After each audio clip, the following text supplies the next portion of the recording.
So God says, देव म्हणतो with respect, let the tax collector go home. बाइज्जत हा जकातदार घरी जाओ. No, but why with respect? नाही पण आदराने जकातदार He का is a घरी जाओ? sinner. हा पापी आहे Jakatdar. Jesus took his sins, येशूनी त्याचा पाप so घेतलाय. he has no sins. आता त्याच्यात पाप नाही. So respect him. तर त्याचा आदर कर.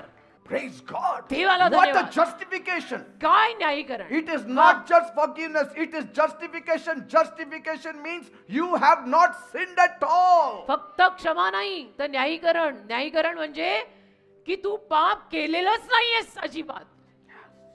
That is the power in the blood of Jesus. ते येशूंच्या रक्तातलं सामर्थ्य आहे. It does not cover your sins, it washes it away, that it does not exist at all.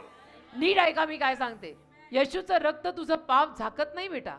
येशूचं रक्त तुझ्या पापाला धुवून काढतं आणि म्हणून तू न्यायी होतो. तुझं न्यायीकरण होतं.